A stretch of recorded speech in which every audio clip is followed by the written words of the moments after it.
सोनपुर गांव के चौराहे पर दो छोले भटूरे वाले अपना अपना ठेला लगाकर धंधा करते थे।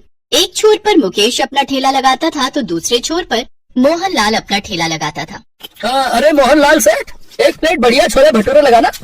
अरे एक प्लेट क्या, 2 प्लेट मस्त छोले भटूरे लगवाता हूँ। अरे नहीं नहीं सेठ जी, एक ही बहुत है। मोहनलाल के ठेले पर लड़के काम करते थे। एक बर्तन धोता था तो दूसरा ग्राहकों को संभालता था। सब कुछ ठीक ठाक चल रहा था। इतने में मोहनलाल ने ठेले पर काम करने वाले लड़के सोनू को एक जोरदार तमाचा मारा। ग्राहक चौंक गए। अभी तक तूने इन भाई साहब की थाली नहीं लगाई, ये ग्राहक हमारे भगवान है। बस अभी लगाता हूँ सेठ जी। सोनू जल्दी जल्दी प्लेट लगाता है और वो ग्राहक खाने लगता है। छोले भटूरे इतने स्वादिष्ट थे कि सब लोग बहुत जल्दी जल्दी खा रहे थे। वहीं दूसरे छोर पर मुकेश के ठेले पर सिर्फ 1 या 2 ग्राहक ही मुश्किल से आते थे। अरे मोहनलाल सेठ, छोले भटूरे खाकर तो मजा ही आ गया। आपका लड़का बहुत स्वादिष्ट छोले बनाता है। सिखाया तो मैंने ही है इसे, वरना इस गवार को तो शरबत तक बनाना नहीं आता था। इसी बात पे एक प्लेट और लगाना। देखा, मैंने आपसे पहले ही कहा था कि आप 2 प्लेट लगवाओ, पर आपने मेरी बात मानी ही नहीं। मुझे भी एक प्लेट और लगाना। सोनू छोले भटूरे की बहुत सारी प्लेटें लगाना शुरू कर देता है, लेकिन तभी मोहनलाल सेठ उसे फिर से एक जोरदार तमाचा मारता है। अब मैंने क्या किया सेठ जी? बिना मालिक की आज्ञा के तूने प्लेटें लगाना क्यों शुरू कर दी? माफ करना मालिक, गलती हो गई। आगे से ऐसी गलती नहीं होगी। चल अब अपना काम कर, हमारे भगवान जैसे ग्राहक इंतजार कर रहे हैं। सोनू अपना काम करने लगता है और सभी के लिए प्लेटें लगाता है। वहीं दूसरे छोर पर खड़े मुकेश के ठेले पर अजय छोले भटूरे खा रहा था। उसके ठेले पर एक ही ग्राहक था जो कि मोहनलाल की सारी हरकतें देख रहा था। ये सामने अब क्या कर सकते हैं भाई साहब, एक ठेले की बदौलत करोड़ों रुपया कमा चुका है, घमंड तो आएगा ही। लेकिन एक बात बताओ भाई साहब, ये पूछिए आखिर उसके ठेले पर सुबह से लेकर रात तक ग्राहकों की लाइन क्यों लगी रहती है, जबकि तुम्हारे ठेले पर गिनती के कुछ ही लोग आते हैं। हो सकता है मेरे हाथों में स्वाद ना हो, सेठ जी के कारीगरों में ज्यादा स्वाद हो। नहीं भाई साहब, नहीं भाई साहब, आपके हाथों में भी जादू है। मुझे लगता है बात कुछ और है। तो इस तरह से मुकेश थोड़ा बहुत ही कमा पाता था और मोहनलाल हजारों रुपए हर दिन कमाता था। वहीं मुकेश का धंधा इतना मंदा पड़ गया कि उसकी दुकान बंद होने की नौबत आ गई। एक दिन एक बूढ़ा भिखारी मोहनलाल के ठेले पर आता है। सेठ जी, सुबह से कुछ नहीं खाया है, इस गरीब को कुछ खिला दो। सेठ मोहनलाल उस भिखारी को गुस्से से देखता है और 1 रुपए का सिक्का निकालकर उसके मुंह पर मार देता है। ये ले पकड़, अब भाग यहाँ से। 1 रुपए में तो बिस्कुट भी नहीं मिलेगा सेठ जी। अच्छा, तो क्या तुझे लाखों रुपए दान कर दूं? हैं? निकल यहाँ से, देख नहीं रहा यहाँ सैकड़ों लोग लाइन लगा कर खड़े हैं। टाइम खोटी मत कर। मुझे पैसे मत दो, बस कुछ खाने को दे दो।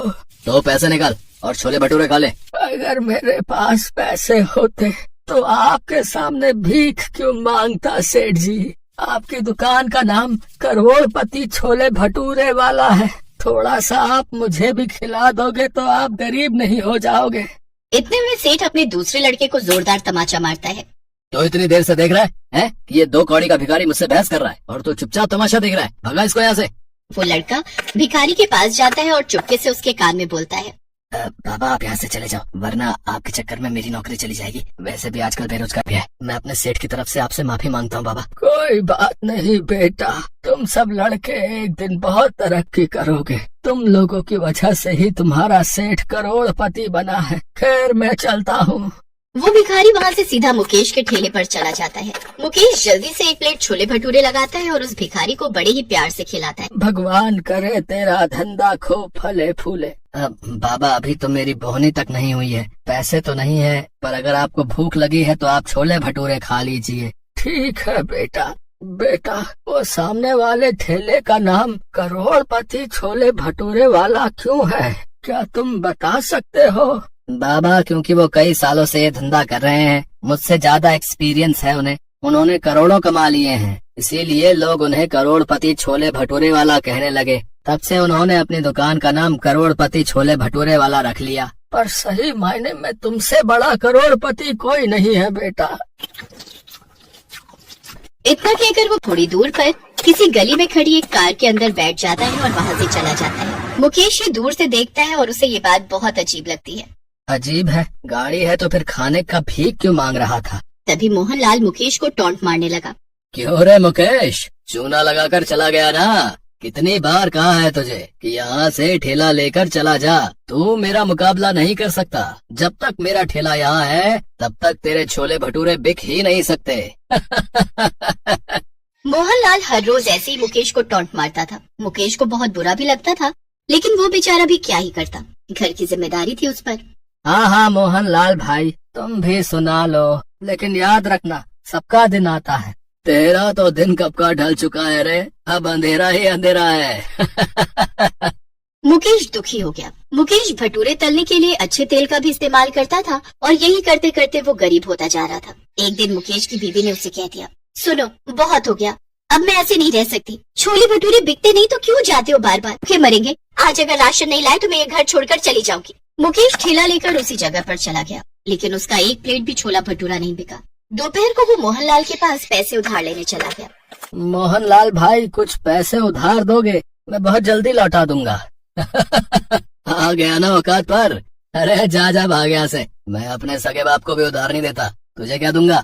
मुकेश का मोहनलाल ने बहुत अपमान किया। मुकेश अब हौसला खो चुका था, तभी वहाँ वो गाड़ी आकर रुकी। उस दिन वो भिखारी जिस गाड़ी में बैठकर चला गया था, उस गाड़ी से एक सेठ बाहर निकला। वो सेठ सूट बूट में था। उसे देखकर ही लग रहा था कि वो सिर्फ करोड़पति नहीं अरबपति है। मोहनलाल ने सोचा कि वो अमीर सेठ उसी के ठेले पर आ रहे थे, लेकिन वो सेठ मुकेश के पास चले गए। पहचान रहे हो मुझे? मैं वही हूँ जो उस दिन भिखारी के रूप में आया था। अरे हाँ हाँ, आप तो बड़े साहब निकले, लेकिन मेरे पास क्यों आए हो सेठ? और उस दिन वो भिखारी बन के? बताता हूँ, असल में मैं एक बहुत बड़ा बिजनेसमैन हूँ, बहुत सारा बिजनेस है मेरा। अब मैं छोले भटूरे का फ्रेंचाइजी खोलना चाहता हूँ, लेकिन छोले भटूरे के बारे में मैं कुछ नहीं जानता। इसीलिए मैं उस दिन छोले भटूरे खाने निकला था। भिखारी के रूप में इसलिए निकला था क्योंकि गरीब बनकर ही लोगों के नियत का पता चलता है। मैं घमंडी लोगों के साथ व्यापार नहीं करता। तुमने मुझे प्यार से खाना खिलाया, इसीलिए मैं तुम्हारे साथ पार्टनरशिप करना। छोले भटूरे से ज्यादा स्वादिष्ट तो मोहनलाल सेठ के छोले भटूरे हैं। वो पुराना तेल इस्तेमाल करता है, साथ में कुछ ऊट पटांग चीजें भी डालता है, जिससे हेल्थ खराब होती है। मेरी दुकान में अमीर लोग खाने के लिए आएंगे, उन्हें टेस्ट के साथ साथ हेल्थ भी चाहिए।